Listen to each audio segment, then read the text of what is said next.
Alright guys, welcome back to the channel. So it's Sunday, the first Sunday of the January transfer window. So obviously I'm going to do a video around all the paper talk going on in regards to Liverpool.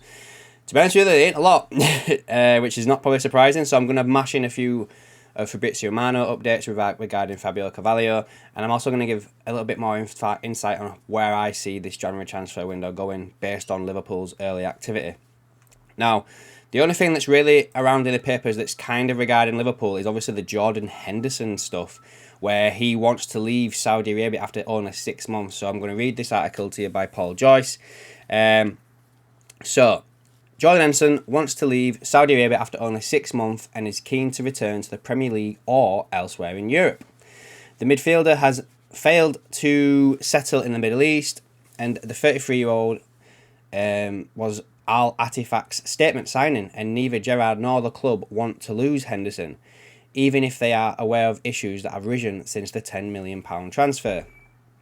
Henderson has found this drop in standard and low crowds in the Saudi League a difficult adjustment, and is hoping clubs at home or abroad will be alerted over a potential loan move in the first instance.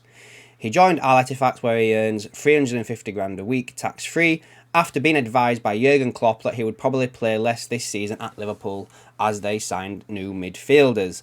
Henderson decided to move with interest from elsewhere limited, and he opted to take the riches on offer in Saudi, which was in the middle of a huge recruitment drive, with several other high-profile players such as Mane and Mahrez moving there. The transfer resulted in Henderson being widely criticised, as it appeared to contradict his support for the LGBTQ+ community. Homosexuality is criminalised in the country.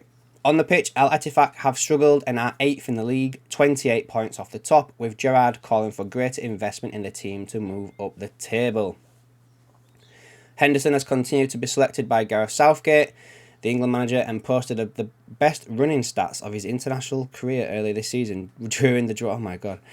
This is, you know, like what I mean, when I did a video about stats and everything, where you know, when we were on about players, and we were going like, oh well, you know, so and so, he might not score many goals, but he ran 30 kilometres today. Ain't his job to put the ball in the back of the net, or his job to stop the ball going in the back of the net? Like, I know that's a bit of a layman's terms and making it a little bit more simplified, and I know a lot of people are more interested in the effort and everything like that, but I don't know, it's just stuff like that where, like, I feel like that's just like a bit of a fluff piece to fill out the bloody article. Like, why did we need to know that his best running stats? Whatever. Anyway, I think I'm going down a rabbit hole with that one.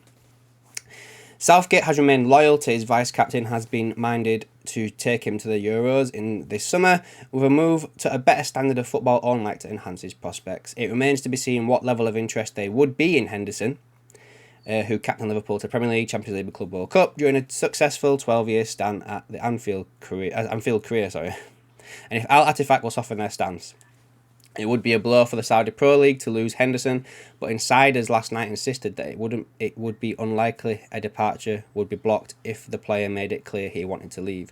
Now, just to go into this a little bit, I'm sure I've seen something somewhere, and I can't find it now, where if Henderson leaves Saudi Arabia in the first 18 months of his deal, or is it 2 years, he has to pay like 7 million or something like that in taxes. Something along that line. So if he was to leave Saudi on a permanent basis, it's going to cost him money to leave. Now, I don't want him back at Liverpool. I've seen a few like suggestions like, oh, Liverpool should sign Firmino and Fabinho and Henderson, and I'm like, guys, have you forgot all about last year where these guys didn't do anything? Like, no. They can come back and train at the club, obviously, but at the end of the day, like, no, we don't sign them. I know we've lost Sadio Mane and all this, not Sadio Mane, Mo Salah to the AFCON, but no. Bobby Firmino just can't do it anymore at that stage. I just don't think he can, guys. You know, we've moved on. So, yeah, the whole Henderson thing here, for me, it's kind of, you've made your bed, mate, you've got to lie in it. He did say initially, didn't he, that apparently he moved over there because he couldn't play for another team against Liverpool. Now, is that going to be the same case now when you found out that you can't settle over there?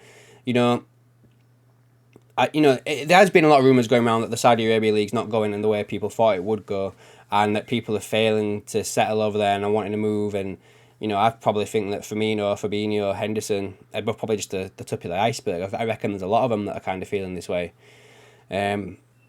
So I hope he goes somewhere in Europe, in all fairness, if he's going anywhere. I don't think he can come back to England just, with all the stuff that's gone on surrounding him.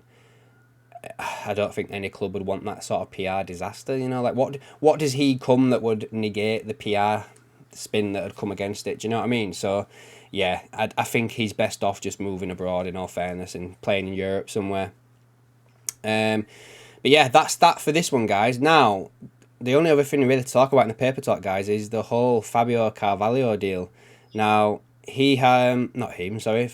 Fabrizio Romano has tweeted out yesterday. He did a few tweets about him yesterday, to be fair. But the last one he did here was that Liverpool will decide on the best loan option for Carvalho in the next few days. Southampton, Hull, Leeds are all pushing to sign him, and Wolves have also asked for Fabinho, but game time guarantees will be key. Now, I get that. Like, we need to get him to play some game time and everything like that. Now, I'm in two minds with this guy. Like, I don't really want him to play in the Championship. If he's going to come next season and have some sort of impact on Liverpool and potentially stay as a player for Liverpool, I want to see him in the Premier League. So I would be loaning him to a Premier League side. Obviously, if they're going to give him the guaranteed game time and you put some sort of clauses in the contract where, like, if he doesn't play this many games, then you owe us more money, blah, blah, blah, blah, whatever. But he's got to show that he can handle the Premier League. He bossed the Championship before we signed him when he was with Fulham. So, he needs to do it again. He needs to come into the Prem and, say, Wolves, for instance. That would probably be a good move for him, in my opinion. There's no point going back down to Championship and just doing what you've already done, So, what do you think about Fabio, guys? Where do you reckon he's going to rock up on loan? It seems like it's going to get settled next week, in all fairness. But, yeah. Now, the other thing as well, I guess we could talk about is this whole Andre situation. It seems to have died down with Fulham. There was reports last night. Nothing that I would potentially keep an eye on, but it's been mentioned that Fulham have pulled out of the deal for him, which it could be something in that. But also as well, probably keep your eyes out on something that might come out over the next week or so. That might be made public in regards to Liverpool. You know where to look if you want to find out a few more things about that. And I guess I'll just give you my thoughts at the moment then, guys, in regards to the whole Liverpool transfer window as it stands at the moment. So obviously we've recalled Williams and Phillips and Owen Beck, and I think there was a midfield as well, like Balzaghi or something like that. And from what I've read, Phillips can't go out on loan again, because if he does, he's played for too many clubs and he wouldn't be able to play for that club. So pointless, he's going to stay. So I reckon that Phillips is probably going to be the player that comes in and covers Matip. Jurgen Klopp did say as well in his press conference that Williams is going to play with under 23s. Williams has not played a game all season because of his injury, whereas Phillips will train with the first team, which we've seen in the build-up to the Arsenal game. So I reckon Phillips is the counterpart that's going to come in and cover Matip. I don't think we're going to see a sign of centre-back this window, guys, unless someone like Inacio, who we might go for in the summer, becomes available, and or another club, like for instance we did with Luis Diaz or Cody Gakpo, where we wanted to sign them in the summer afterwards, but we knew that in the instance of Luis Diaz, Tottenham, and in the instance of Cody Gakpo, Man United were pushing to sign that player in January. If someone was very close to signing Inacio in January and we knew the player wanted to come to us, then we could potentially make a move there for that player. But other than that, I don't see that happening. We won't be signing a left back because Owen Beck's being kept. There was another tweet that came out from, I think again it was Fabrizio Romano maybe, basically saying that Owen Beck's going nowhere. Liverpool have rejected some loan offers from a load of clubs basically to take him out on loan, and Liverpool have said no, he's staying. So he probably will end up staying. He might even play today, for instance, against Arsenal.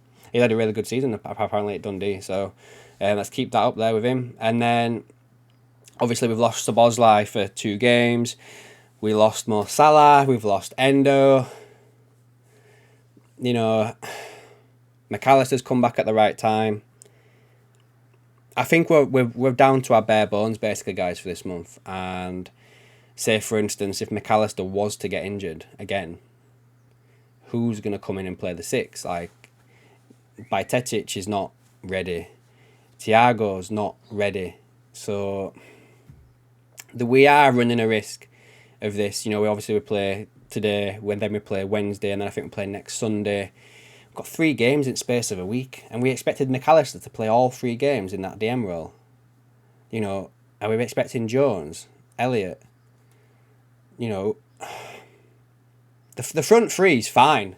We've got enough players there to rotate around in and out. It's the midfield area for me.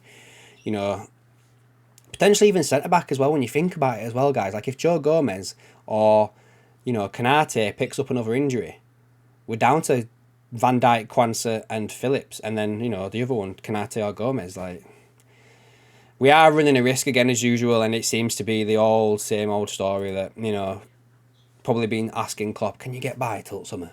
Can you get by till summer? Well, you know, can you get by till summer?